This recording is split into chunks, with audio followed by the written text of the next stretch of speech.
अस्सलाम वालेकुम friends. Drama serial माहिरी के आने वाले एपिसोड में हम देखेंगे कि हबीब अपनी दूसरी बीवी को बड़ी चालाकी से घर ले आता है और बड़ी ढिठाई से अपना फैसला भी सुना देता है कि ये अब कहीं नहीं जाएगी बल्कि इसी घर में रहेगी। और बड़ी चालाकी से अपनी वालदा को मना लेता है कि वो राहीला को इस घर से ना निकालें, इन्हें राहीला से कोई शिकायत नहीं होगी और अगर हुई तो राहीला को खुद यहाँ से लेकर चला जाएगा। हबीब की अम्मी राज़ी तो नहीं होती मगर हबीब के फैसले का एहतराम करते हुए खामोशी इख्तियार कर लेती हैं। हबीब अपनी बेटी आयशा का कमरा राहीला को रहने के लिए देता है। हबीब के इस फैसले से सब घर वाले नाराज़ होते हैं मगर सबसे ज़्यादा दुखी आयशा, आयज़ा और एनी होती हैं। आयशा भी हबीब से शिकवा करती है कि अपनी दूसरी बीवी को यहाँ लाने से पहले आपने एक बार भी मेरे और मेरी बेटियों के बारे में नहीं सोचा कि उसे यहाँ देखकर हम पे क्या गुजरेगी।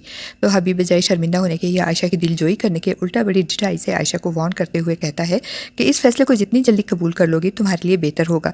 दूसरी तरफ राहीला भी सब घर वालों को अपनी तरफ करने के लिए और अपनी मुट्ठी में करने के लिए अपनी चालें चलना शुरू कर देगी।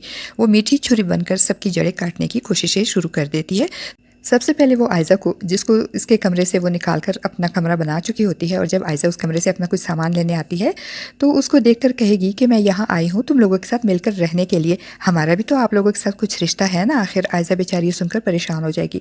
फिर राहीला अपनी सास यानी हबीब की वालदा को शीशे में उतारने के लिए उनके कमरे में जाएगी और मीठी छुरी बन के उनको सलाम करेगी, मगर हबीब की वालदा इसकी किसी बात को नोटिस में नहीं लाएंगी। तो राहीला कहाँ हार मानने वाली होती है, वो सीधी किचन में जाएगी जहाँ आयशा और एनी खाना बनाने में मसरूफ़ होती हैं।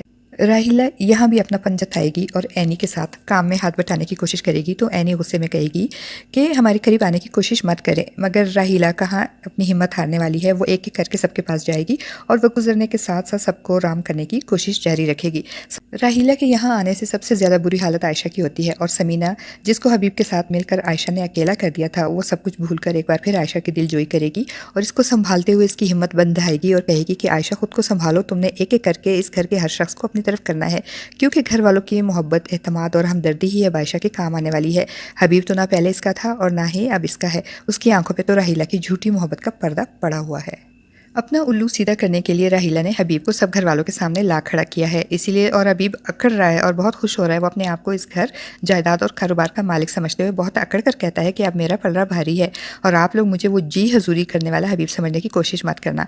हबीब की तो अब 5 उंगलियां घी में और सर कढ़ाई में है। अब तो राहीला भी इसके साथ इसी घर में रह रही है। फ्रेंड्स, आपको क्या लगता है कि हबीब की आंखों से राहीला की झूठी मोहब्बत और फरेब का पर्दा जल्द हट जाएगा या फिर राहीला के हाथों कठपुतली बनकर हबीब सब घर वालों की ज़िंदगी मज़ीद अजीरन कर देगा? अपनी राय का इज़हार कमेंट बॉक्स में ज़रूर कीजिएगा।